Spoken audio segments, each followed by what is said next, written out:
Con mi saludo cordial a la distinguida audiencia que en esta ocasión nos acompaña una vez más, como siempre, desde la Casa de la Cultura Ecuatoriana Benjamín Carrión, núcleo de Loja, y dentro de este programa de la sección de literatura de nuestra Casa de la Cultura y dentro de este programa denominado La Literatura Lojana en la voz de sus autores. En esta ocasión contamos con un distinguido amigo, escritor lojano, como hoy se dice, un hombre de bien, una persona dedicada a la educación, a su trabajo profesional y por ende a la escritura. Bienvenido, doctor César Briceño Toledo. Este programa le saluda cordialmente y nuestra audiencia que nos acompaña a esta hora y los que luego se vayan sumando pues a esta entrevista, a ellos siempre mi agradecimiento y a usted en especial, querido doctor, por acompañarnos en este programa virtual, insisto, La Literatura Lojana en la voz de sus autores. Bienvenido, doctor César, sus palabras iniciales. Muy gentil por esta invitación. A usted como un activo gestor de la cultura de nuestra ciudad. Evidentemente, también hacemos extensivo este agradecimiento a la benemérita Casa de la Cultura Lojana, que de manera incesante viene desarrollando una actividad muy importante, muy dinámica en nuestra ciudad. De tal manera de que, en ese sentido, quienes somos invitados a este importante diálogo, igualmente queremos expresar pues nuestra complacencia, porque esto nos dice claramente la presencia activa y permanente de la culturalidad en nuestra ciudad, provincia y en el país, doctor Galo. Una vez más le reitero mi agradecimiento a usted, doctor César, y para que nuestra audiencia conozca quién es nuestro invitado en esta ocasión, el doctor César Briceño Toledo Lojano. Brevemente voy a dar cuenta de su vida profesional, de su vida como escritor.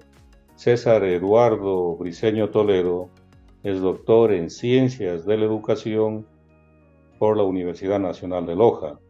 Tiene un diplomado en Educación para la Salud en el IES y es licenciado en Comunicación Social por la Universidad Nacional de Loja. Ha sido docente de las universidades de nuestra ciudad, tanto de la Universidad Técnica Particular de Loja, de la Universidad Nacional de Loja y de la Universidad Internacional del Ecuador, sede Loja. Fue director provincial de Educación de Loja y funcionario del IES. Articulista de varios medios escritos y radiales de nuestra ciudad durante 5 décadas. Es autor de las siguientes obras literarias: 3 poemarios, Florales Nocturnos, Florales del Delirio y Florales del Insomnio; 2 libros de relatos, El Ataúd Volandero y El Cerezal Cáustico; un texto de investigación denominado Apuntes sobre Educación para la Salud; Estilos de Vida y una novela corta, Sonrisa de Hiena; y miembro de número de la Casa de la Cultura y de la Unión Nacional de Periodistas del Ecuador. Tiene una obra inédita llamada, o es un poemario llamado El Fuego. Estas son, en síntesis, las hechuras culturales de trabajo que ha mantenido y mantiene el doctor César Briceño Toledo. Como se trata de un programa eminentemente literario, entonces empezamos directamente por su creación. Normalmente hago yo esta primera inquietud. ¿De dónde le viene a usted, querido César, esta vena poética? Y no solo en una vertiente literaria, usted cultiva y muy bien tanto la poesía cuanto el relato. Cuéntenos un poco de estos inicios, de dónde le viene esta vena, porque usted sabe, aunque hay un dicho que dice todos tenemos un poco de escritores, de poetas, dicen, de locos y de médicos, algo así. Entonces, pero no porque todos tengamos esta inclinación, no a todos nos nace así con esa espontaneidad como les nace a muchos personajes, ¿no? Y en este caso a usted que se ha dedicado tanto a la poesía cuanto a la, al relato. Adelante, doctor, con esta primera inquietud. Bueno, evidentemente todo se debe a un proceso. Empecemos señalando que nuestro cerebro es lo más portentoso que tenemos en la creación de la naturaleza. Nuestro cerebro es uno de los más grandes de los seres vivientes que habitamos este universo. De allí que reconozcamos que en una persona adulta, en centímetros cúbicos, 1350, tenemos de cerebro un peso de 1500 y 20 millones de neuronas. De ahí que únicamente lo que hacemos es echar un poquito mano a esa grandiosidad, a esa creatividad que nosotros traemos dentro de nuestra existencia. Yo pienso que obviamente atribuyo a dos factores el que a veces uno se inclina. Primeramente, a algo que viene en nuestros genes propios de una herencia familiar. En mi familia nosotros disponemos de muchos actores, son artistas, cantantes, trabajan en la cerámica, soñadores como todos nosotros. Y al mismo tiempo la formación académica que la llegamos a adquirir y vamos adquiriendo y sumando experiencia a través de nuestras lecturas permanentes, a través de nuestros contactos, mediante los estereotipos que nosotros encontramos a nivel de nuestra sociedad y lo seguimos. De manera que como un soñador cuando fuimos jóvenes, en nuestra época, en nuestra generación, muchos empezamos haciendo unos trazos en poesía. Obviamente que luego de eso, conforme tuvimos que elegir una profesión, muchos adquirieron una profesión técnica, a veces médica y de diferente naturaleza, y como que perdieron un poco el rumbo y se quedaron a la vera del camino, y otros continuamos cultivando estas letras. Bueno, yo creo que podríamos sintetizar esta idea con unos hermosos versos de Antonio Machado, nuestro querido bardo español, que dijo en una ocasión, caminante no hay camino, se hace camino al andar. De manera que efectivamente durante el colegio empecé escribiendo poesía. Posteriormente, ya en mi madurez y en vida profesional, lo más fuerte le comento, Carlito, que empecé escribiendo artículos de prensa, eso para mí fue lo más fuerte. Yo creo que tengo más o menos más de 1 millar de artículos de prensa, son muchas décadas que he escrito en diferentes medios de comunicación de la ciudad, en diarios, por ejemplo, como el diario El Siglo, El Mundo, La Verdad, La Opinión del Sur, el diario La Hora, actualmente en Crónica de la Tarde. También editorialicé radios locales como Radio Progreso, Regional, Sociedad, también en la radio Sentinela del Sur, la radio Luz y Vida, en fin, un sinnúmero de medios en los que fui creciendo en lo que concierne a entender lo que significan nuestros problemas sociales y también mantener siempre una ecuanimidad en la apreciación.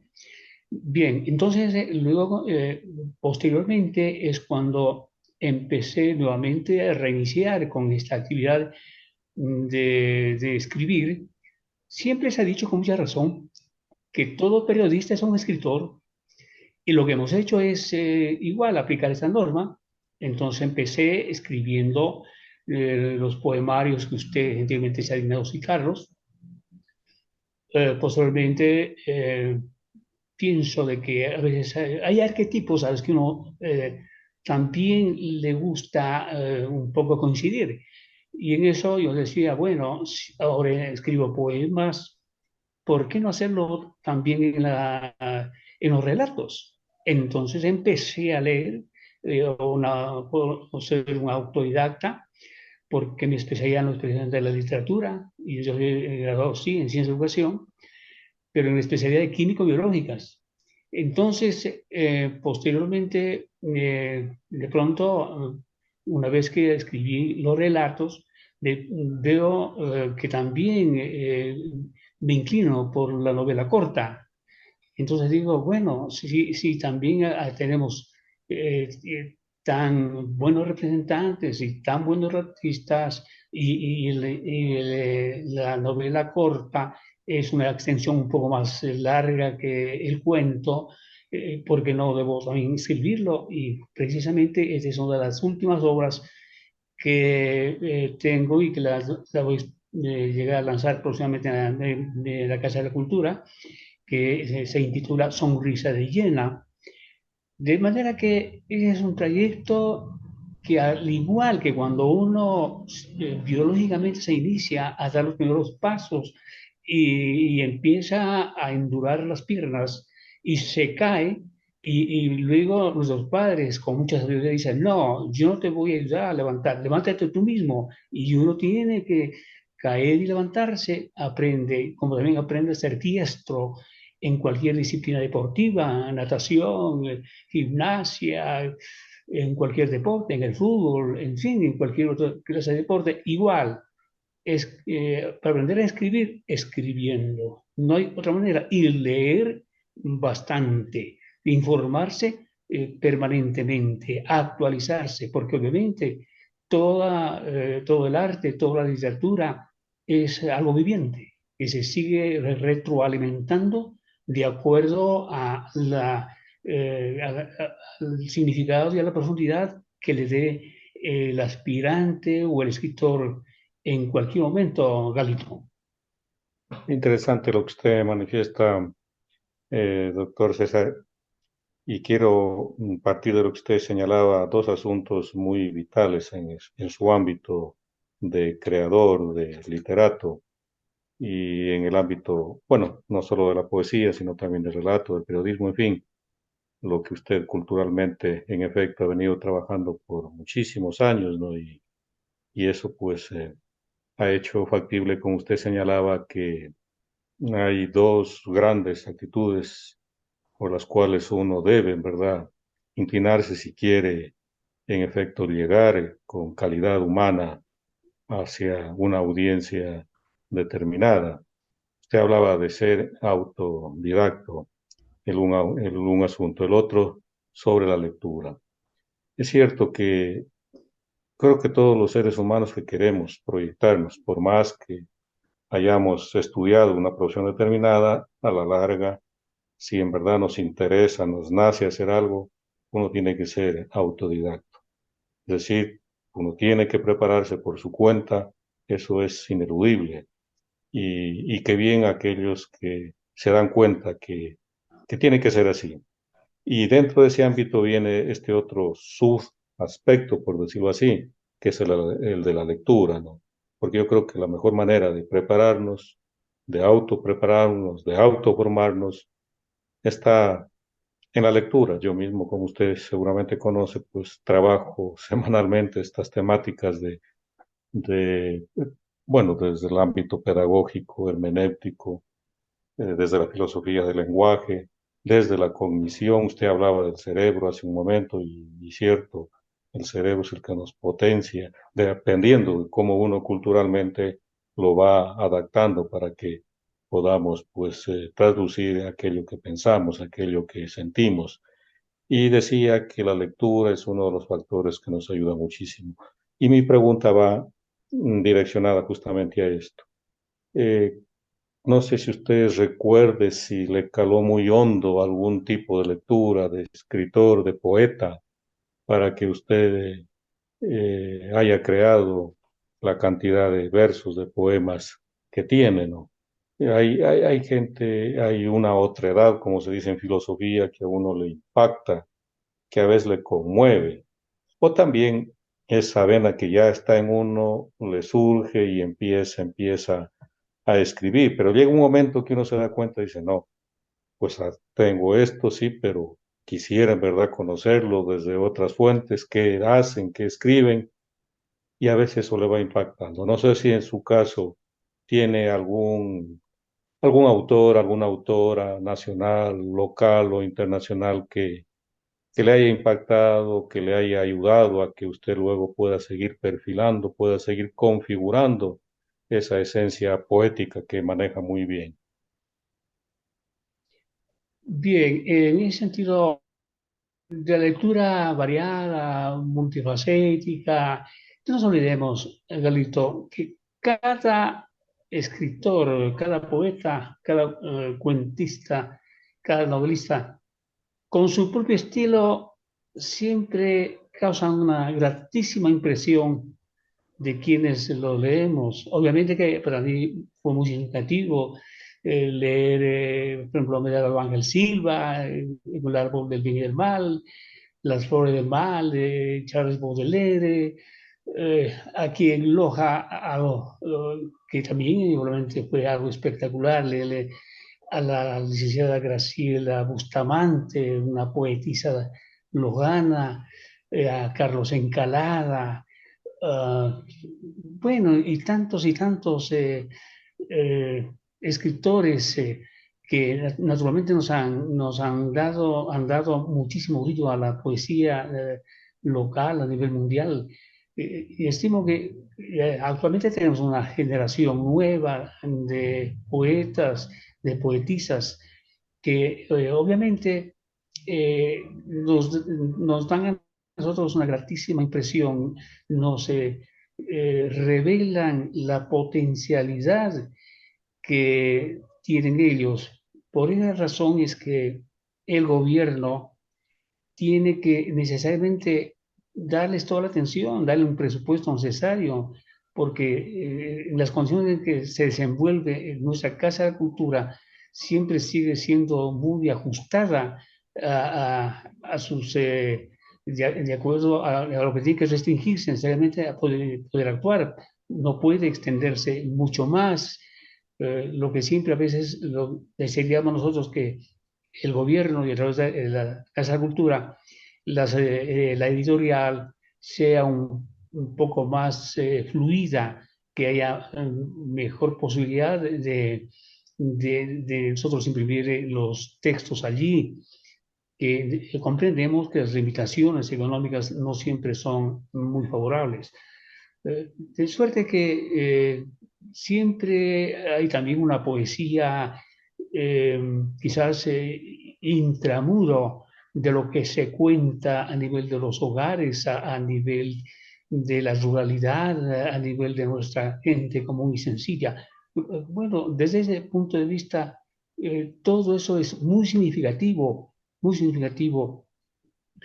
Le cuento una anécdota al respecto, querido Galito. Alguna oportunidad yo leí en el Facebook que creció una planta anualmente en el Brasil, una hermosa flor que únicamente florecía una vez al año. Entonces, justo se aproximaba el cumpleaños de una de mi hijita en la ciudad de Quito. Entonces, de pronto se me ocurrió asociar ese encanto que tenía de haber visto esa flor que florecía anualmente y asociarla con lo que significa el momento de un año de una querida hija mía.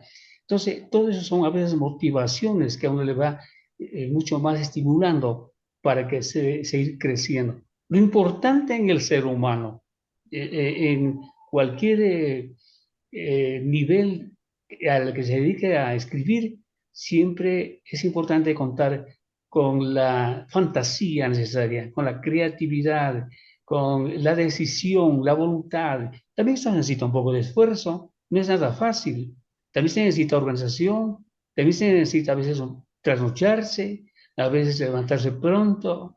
En definitiva, todas son condiciones con las que necesariamente tenemos que nosotros mantenernos en buena sintonía, Galito. Para nuestra audiencia que se enlaza, que está acompañándonos, estamos en esta ocasión, contamos con la presencia del doctor César Briceño Toledo, escritor lojano. Estimado doctor, en este ámbito de las impresiones, de aquellas circunstancias que influyen en uno para escribir, sobre todo en el ámbito poético, en efecto, es así, ¿no? Eh, Hay una circunstancia muy especial en cada ser humano, ¿no? Y esa sustancia interior hace que, y dependiendo de las influencias que uno recibe del medio, cómo le van impactando, ¿no? En este orden, y por estos impactos que usted ha recibido, que recibe para escribir, ¿cuál es la temática que usted más trabaja? ¿Tiene usted en especial alguna línea de trabajo en el orden poético o va escribiendo de conformidad conforme pasa el tiempo, usted se deja impactar por por algún asunto, por algo que uno lo conmueve demasiado, bien sea en el orden de lo bueno, de la bondad humana, de lo excelso, o también a veces las situaciones que nos impactan feamente, por decirlo así, ¿no? Hoy en el mundo, con tantas situaciones que vemos y que de verdad una vez nos hacen repensar la vida, hasta dónde o por qué es que el ser humano que ha nacido para lo bueno, de pronto se contagia de tanta maldad y produce tanto daño, ¿no? Bien sea como un ente corrupto, porque le roba al Estado, le roba al pueblo, o bien sea como aquellos que le quitan la vida a otros, o bien sea también como aquellos que basta con aflojar la lengua y emitir criterios que no son a veces los más debidos. Todas esas situaciones a veces a uno lo impactan para escribir. En su caso, insisto, ¿hay una temática especial o cómo produce usted sus poemas? Bien, eh, digamos que prácticamente como seres humanos nosotros no somos impermeables. Quizás la naturaleza humana nos ha dado esa posibilidad, como le dije en un principio, de acudir a la capacidad innata que tenemos todos los seres humanos para crear, para imaginarnos, para fantasear. Obviamente que algunos lo hacen acorde a su realidad propia, otros de manera extramural, otras personas lo hacen de manera diferente. Bueno, depende del estilo de cada individuo, como lo voy a determinar.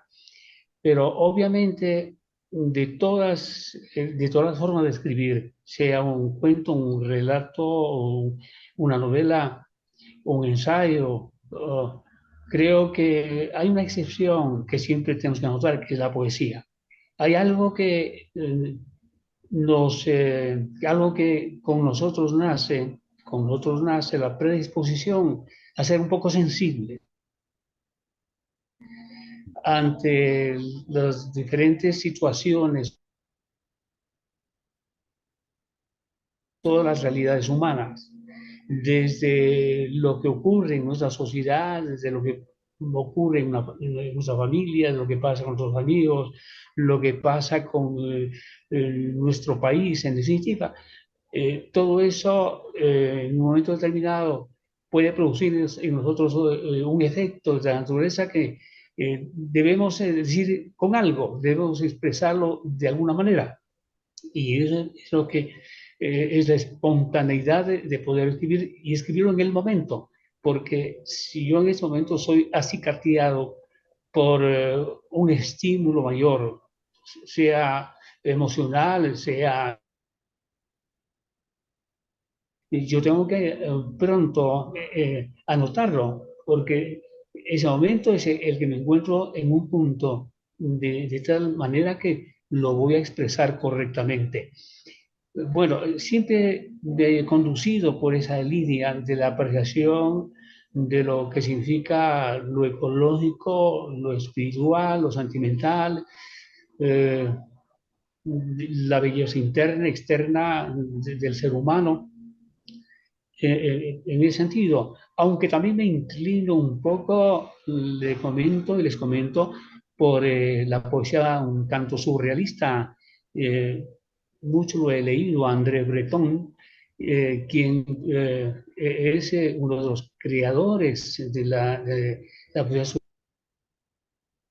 pero obviamente con ciertas limitaciones, porque el surrealismo puedo inventar y fantasear cualquier cosa que sea incomprensible a las personas. Yo aquí quiero anotar algo básico. Uno no debe escribir para el ego de uno, uno no debe escribir para quedarse con las ideas para uno, sino transmitirlas, o sea, más fluido, lo más sencillo, lo más interpretativo, que la gente le guste leer y que acaricie leer ese libro, que sueñe también con ese libro.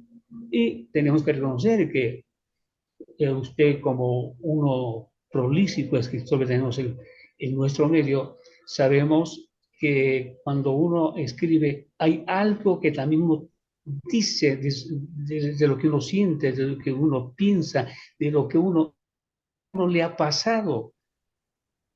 Por eso es que, y eso me recuerda a un hecho a una lectura muy agradable que tuve cuando lo leía a Napoleón Bonaparte.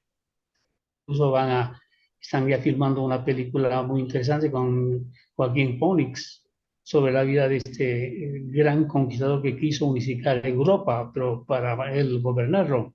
Cuando él estuvo en su paso entre Egipto a, en el Cairo y también pasaba a Siria, él se encerró, él se encerró 7 horas en una efigie Keops,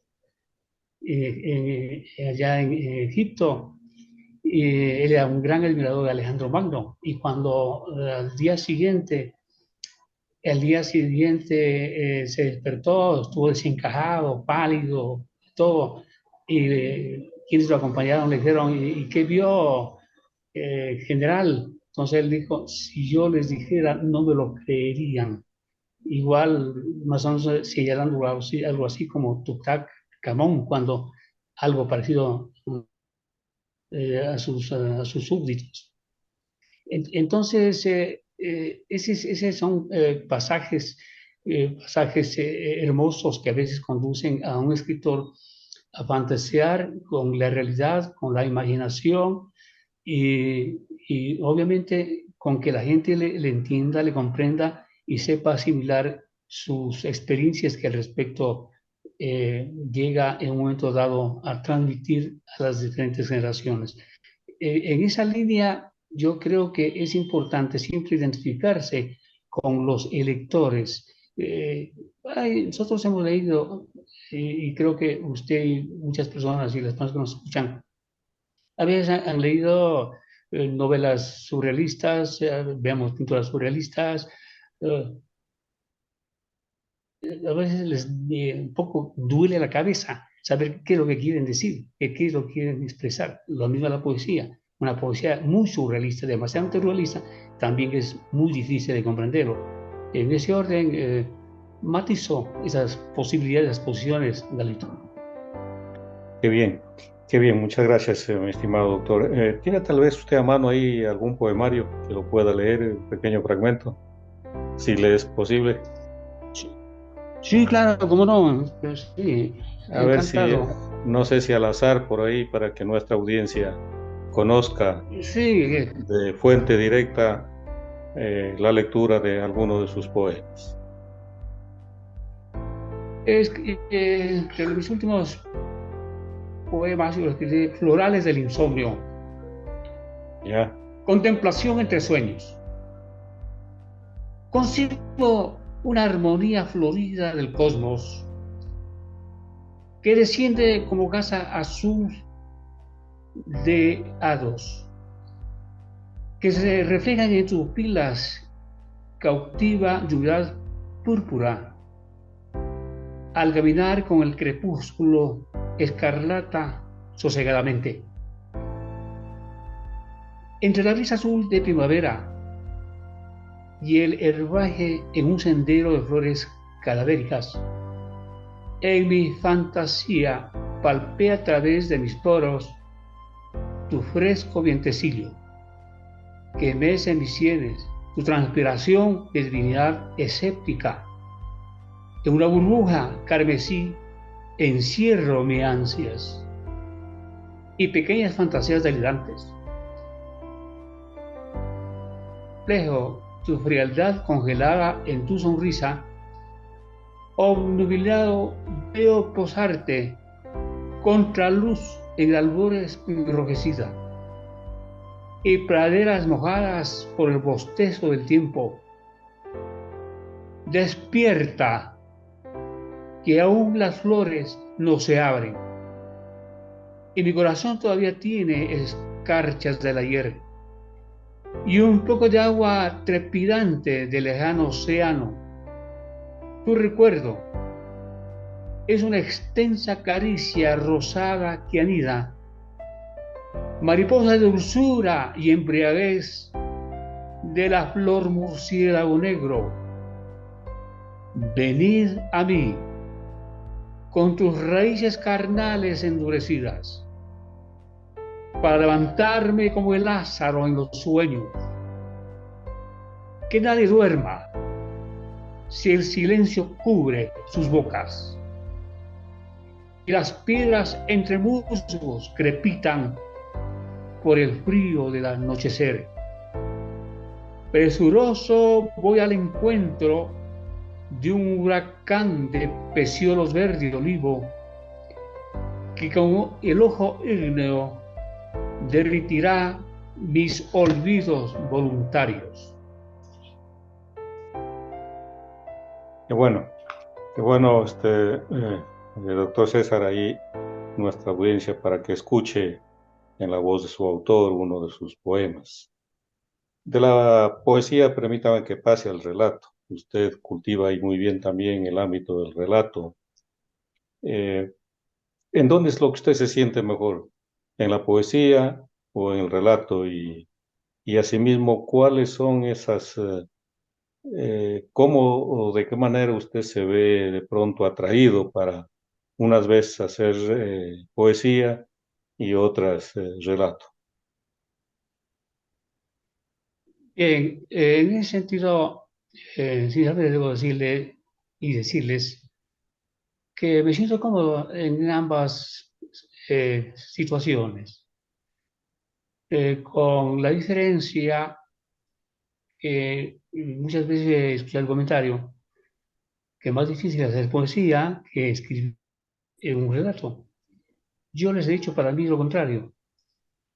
De modo que y por eso precisamente persistí en escribir también los relatos porque me sentía atraído y naturalmente que cuando uno se apega mucho más a veces a las circunstancias sociales en las que vive y señalan eh, algunas situaciones o irregularidades o aciertos o desaciertos que a veces existen en nuestra sociedad o los antivalores en los que actualmente nosotros nos levantamos profundamente y estamos atravesando, decir algo al respecto, motivar a la gente, expresarles algo y manifestarles los pros y los contras, es sin duda un gran compromiso. Entonces, a través del cuento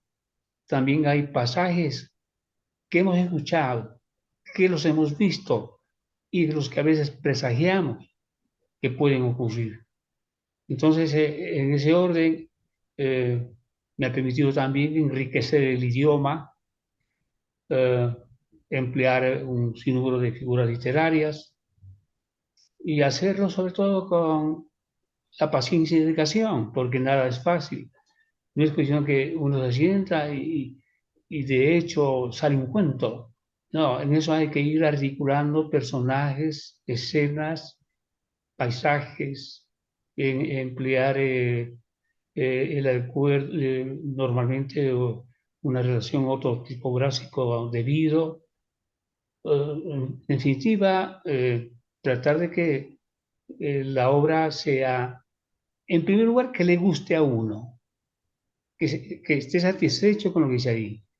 Y luego también, gracias a la Casa de la Cultura, con su editorial, que nos ayuda muchísimo en pulir y en mejorar la calidad de la versión y poder lanzar a la culta ciudadanía de Loja una obra próxima. En ese orden, doctor Galo, me siento realmente muy agradecido de todas estas acciones que se llevan a cabo en la Casa de Cultura. A propósito, usted en verdad va a hacer el lanzamiento de uno de sus nuevos libros en los próximos días. Cuéntenos un poco de esta nueva publicación que usted tiene. Hace un momento señalaba que el título es Sonrisa de hiena. Tal vez nos puede hablar un poco incluso del título, por qué Sonrisa de hiena y cuál es lo esencial de esta próxima publicación de uno de sus libros. Bueno, sí, efectivamente, eh, tratado desde el punto de vista como periodista profesional, periodista académico. En ese sentido, tuvimos un gobierno anterior que fue completamente represivo, que costó la vida a muchos periodistas, a muchos ciudadanos, que amonestó a tantos medios de comunicación, sancionó a muchos medios y eso duele. Duele mucho cuando pensamos que en un país debe imperar la democracia, que todos tenemos la obligación de mantener esa democracia. No es que nos desentendamos ni pensemos que una clase política determinada, una clase licurga en el país, sea pues las que sean dueños de nuestras voluntades y que por lo tanto puedan hacer lo que ellos quieren. Entonces ellos también dependen de que nosotros tengamos la conciencia debida de que ellos son los que administran nuestro Estado, nuestras instituciones, y por eso nosotros les pagamos a ellos para que hagan bien las cosas, no para que abusen del poder. Entonces, como periodista, eh, pensé en un tema de esta naturaleza. ¿Y por qué empezamos por el título? Usted sabe lo que es una hiena, es un animal mortal que se alimenta de carroña, generalmente. Entonces, respecto de esa sonrisa maléfica, yo pensé en nuestros políticos licurgos, que igualmente hay algo que también en ellos hacen eso, que se alimentan de corromper a la gente. Y cómo esa gente en el poder, sin ser nada, ser tan común y corrientes, y a veces menos que común y corrientes, y hasta inferiores, de pronto con el poder, ellos se creen todo lo contrario. Creen que son ya los elegidos naturales, de no sé de dónde, y que pueden hacer lo que se les ocurra. Entonces, E igualmente, ellos con esas actitudes, al depravar a una sociedad, la están corrompiendo y degenerando. Entonces, de ahí ese símil que pongo la sonrisa de hiena.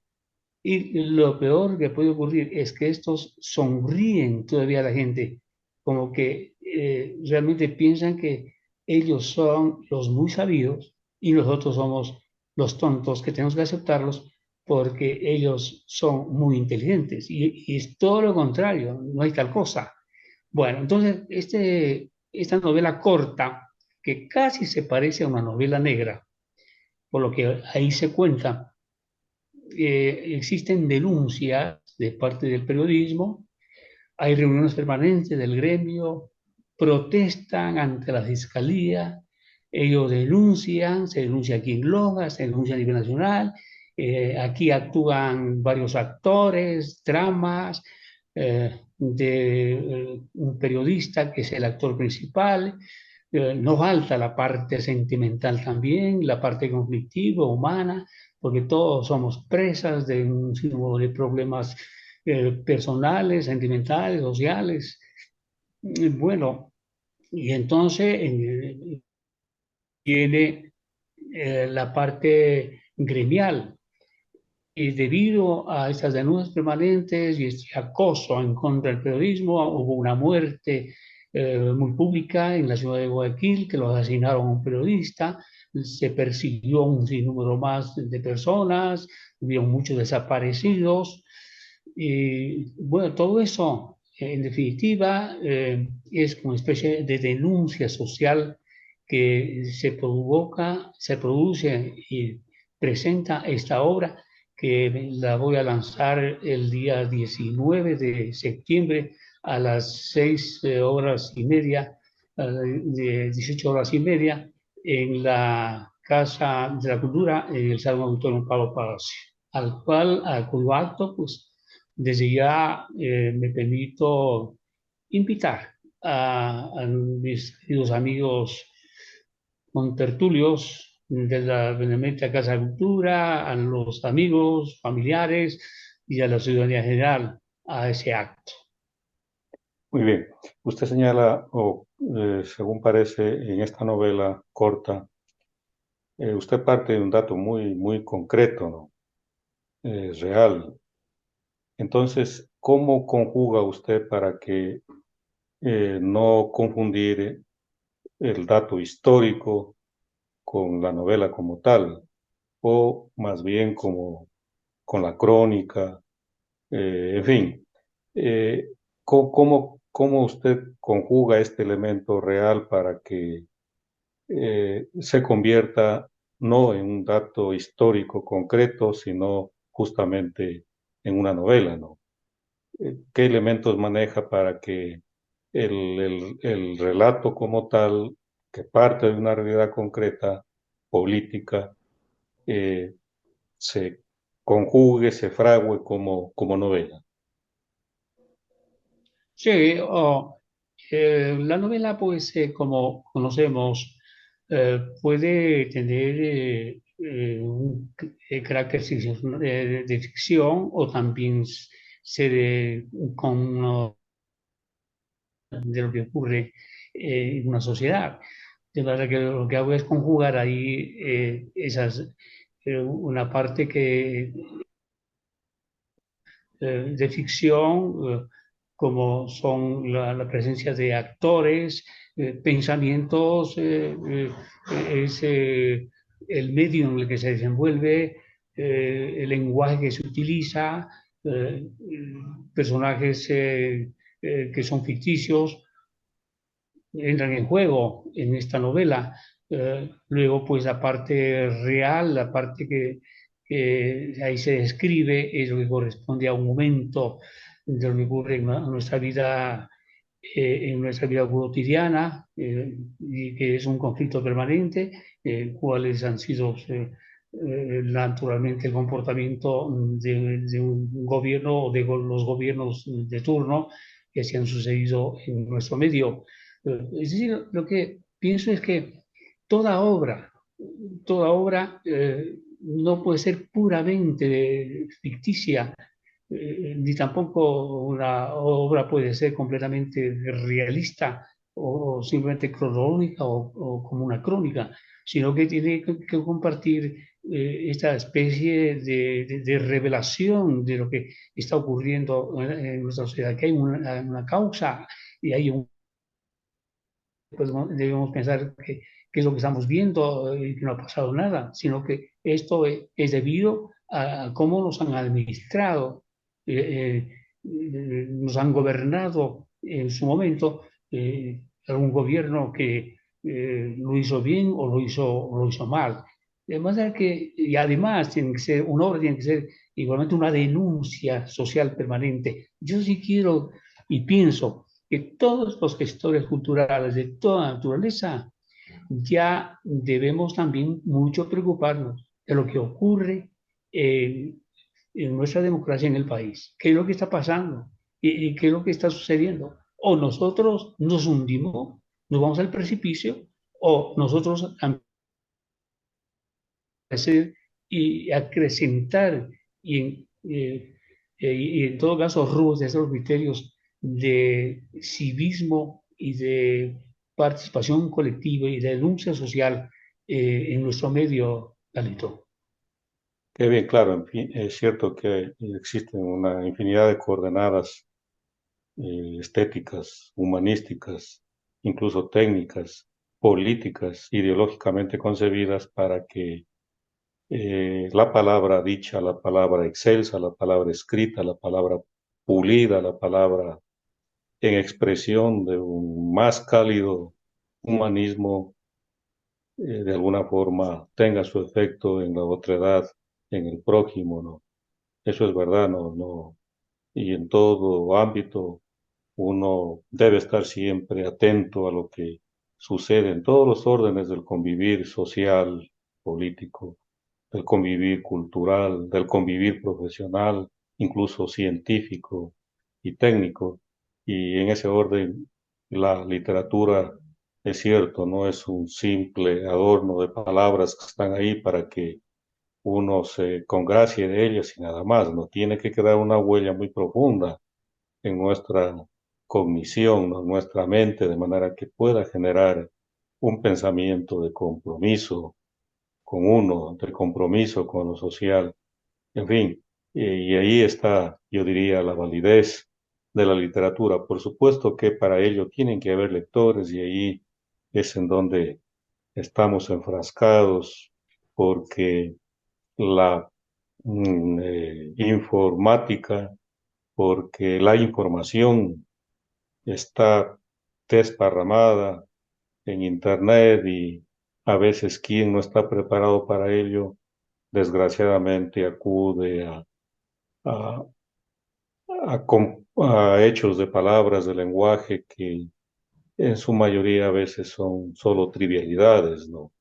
Por eso la literatura, si el lector logra, en verdad, y cualquier tipo de persona, ¿no? No hay necesidad que sea un estudioso de la literatura, ¿no? Usted lo sabe muy bien como escritor que es, como educador, que cualquier persona con cualquier profesión, si hace un esfuerzo para adentrarse en estos ámbitos de humanismo, uno aprende a ser más humano. Y usted hablaba hace un momento justamente de la sensibilidad, que es un dato esencial, fundamental dentro de este convivir humano, ¿no? El que lee se vuelve sensible, el que escribe, no se diga, por su alta sensibilidad es que puede escribir y darse cuenta de aquello que no está bien y de manera estética, pues con un lenguaje debidamente organizado, hace posible la creación de, en este caso, de esta obra que usted la va a presentar.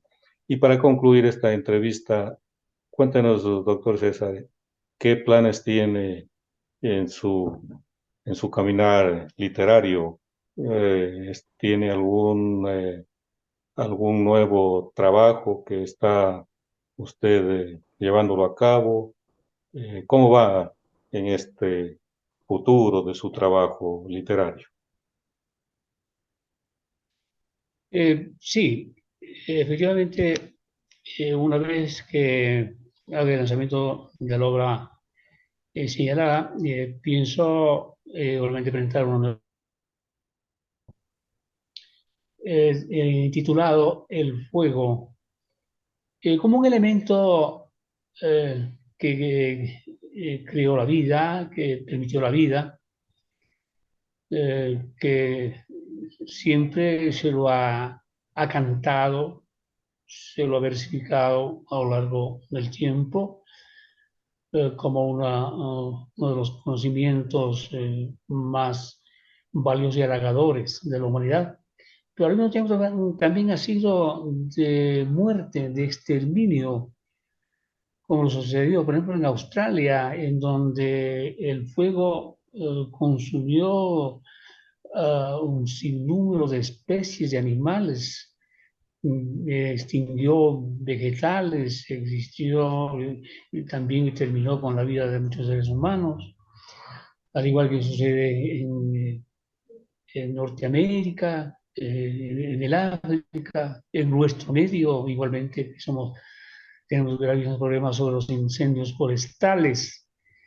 En definitiva, allí vamos a hacer mención cómo se creó, que fue parte de la misma humanidad, como fue el fuego. Entonces hacemos una relación tanto cronológica. Posteriormente, cómo ha sido su presencia en nuestra humanidad, eh, cuál ha sido el costo, cuál ha sido el sacrificio, cuál ha sido la extinción de las especies, cómo se terminaron con muchísimas especies en el mundo por efectos del fuego. Obviamente, muchas de las veces ocasionadas por la propia naturaleza o a veces por los mismos pirómanos que desajustados que han habido en la humanidad y que producen a veces catástrofes mundiales. Un bonito poemario que va a gustar mucho a la ciudadanía. Si yo le presento un libro de 500, 600 páginas, no sé en qué tiempo me leerá algún familiar, pero si yo le doy algo cortito, una novela corta, de 100 páginas o algo más de 100 páginas, sí me la van a leer y me van a decir, bueno, si le gusta o no le gusta. Igual para los amigos. De esa manera que siempre acostumbro ser un poco conciso, concreto en mis escritos y decir pues todo en pocas palabras. De manera que en ese sentido es lo que tengo proyectado más adelante y obviamente siempre dependiendo de la voluntad de Dios que nos permite todavía seguir pensando correctamente y lo que siempre he dicho, en la vida uno tiene que agradecer tres cosas fundamentales, al menos en el caso ya de nosotros que somos jubilados, primero, poder caminar, segundo, poder comer lo que uno desea, y tercero, pues tener la cabecita en los hombros, no perder la cabecita y tenerla siempre fresca, siempre tenerla optimista, y solamente se lo logra siendo siempre solidarios, siempre pensando, manteniendo nuestras amistades, manteniendo nuestra familiaridad, y siempre sonriendo. La vida tiene que ver mucho con la sonrisa que se maneja alrededor de más de 60, 70 músculos, en lugar que permanecer serios, que la vida no mueve ningún músculo. Eso es, Calito. Qué bien, mi estimado doctor César Briceño, pues le deseo todos los éxitos de la vida para que usted siga produciendo, para que siga dando de sí lo que mejor tiene, no solo en el orden literario, sino como persona, con su familia, en la sociedad y en especial aquí en Loja, que es una ciudad que siempre se caracteriza por ser solidaria, por tener gente capaz para producir en todos los ámbitos y de manera especial en el ámbito literario, musical, en fin. Mis parabienes para usted, querido doctor, y a la audiencia nuestro agradecimiento porque hoy nos ha acompañado para compartir lo que el doctor César Briceño Toledo como escritor, tanto en el ámbito del relato cuanto en el ámbito de la poesía, viene brindando desde hace algunos años y estamos seguros que va a seguir produciendo tanto en el ámbito poético cuanto en el ámbito del relato y por supuesto como lo sigue haciendo también en el ámbito periodístico. Una vez más, muchas gracias a usted, doctor, por su presencia en este programa virtual de la Casa de la Cultura Ecuatoriana Benjamín Carrión, Núcleo de Loja, programa que lo transmitimos cada 15 días, buscando, seleccionando a personajes de nuestra localidad que se dedican a la literatura como en su caso. Una vez más, muchísimas gracias. Muchas gracias nuevamente y reiterando mi profunda gratitud a usted, doctor Galito, que es un valioso gestor cultural en su medio, a la Casa de Cultura por permitirnos este enlace digital y a la ciudadanía que juzgue que lo expresado aquí en este programa única y exclusivamente es la manera sencilla con la que siempre actuamos. Siempre tratamos de ser sinceros, tanto en lo privado como en lo público, y que obviamente guardamos inmensa gratitud por vuestra audiencia. Muchas gracias y hasta pronto. Muchas gracias. Estaremos en contacto en una próxima oportunidad.